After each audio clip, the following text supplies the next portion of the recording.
What's cracking, guys? Omar Isaf here, back with another video. This is the weekly video. We're going to keep this one short. One of the biggest mistakes people are making when it comes to their at-home workouts. I already made a video like this several weeks ago talking about intensity, bringing the effort to your workouts. But we know this. We know we should be bringing a certain level of intensity. Intensity is not being defined here as a percentage of our 1 rep max, but the mental focus, the fortitude, the effort that we apply to every single set. How focused are we during that workout? But the question then becomes, if we know that and we're not doing it, what's going on, or how can we fix this gap between knowing and doing? And this is where the power of, we're going to talk about it, belief in the program, the efficacy of what you're doing is very important. I'm going to link in the description a previous video that I made talking about a very interesting study I first heard about, I think from Greg Nuckols, where essentially individuals, well-trained athletes, there were two different groups. One group was taking nothing. Another group was led to believe that they were taking steroids. Now, these were experienced powerlifters, and they split up these groups and they continued to train.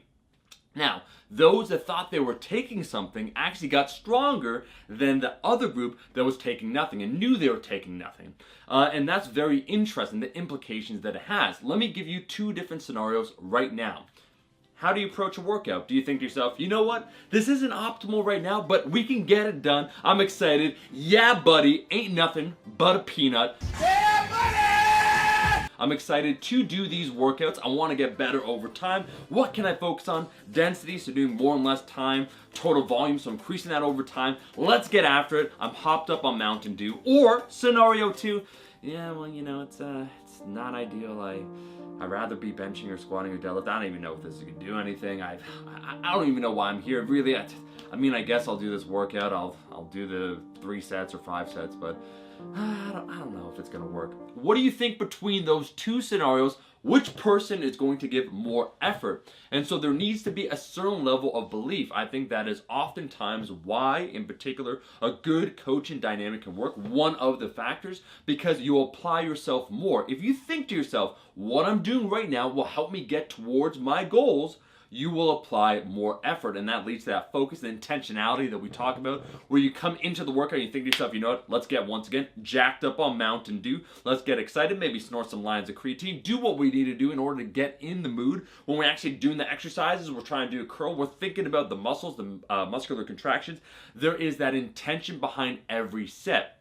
And we can't replace that focus. So we might know, yes, we need to do these things, but unless we believe it, we're leaving pounds on the table, we're leaving progress that otherwise we could achieve. So I would challenge everyone right now. I think one of the biggest missing gaps in most people's at-home workouts would be the belief and the intention to bring, therefore, the focus that's necessary to perturb our body to change. And I had that set, I showed actually a few ones, me taking a set close to failure, or me honestly training with a little bit more intensity when I was doing a set of push-ups where I did, I think it was like 15 slow push-ups off of a deficit, and then I try to max out, and by then my arms were shaking because I thought to myself, you know what, I enjoy doing this. I understand that, once again, the strength is a skill. It's probably going to diminish right now in the short term, but in the long term, it'll come back. Let me focus on this. And I think novel ways to progress are very important, the way that we frame it in our head, because again, if we don't have these micro goals,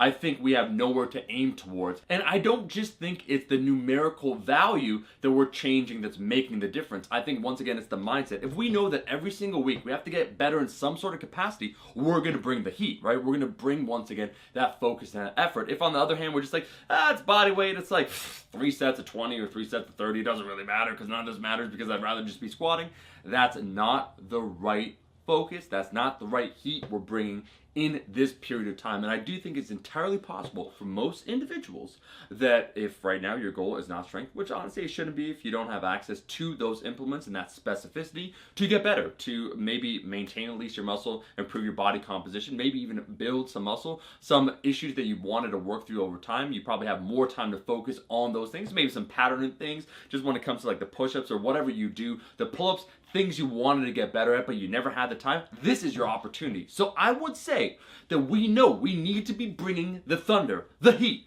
all of the above, but it's the belief in what we're doing that will drive us, and the mind is the first mover. So you need to set yourself up for success. You need to understand that yes, all these things matter. You can't be, I'd say nihilistic with your worldview here, where you think to yourself, well, again, I'm not squatting, I'm not deadlifting, what am I doing here? You can make progress in a variety of different ways, and you should set it up. Novel progress systems, density, so doing more in the same amount of time or less.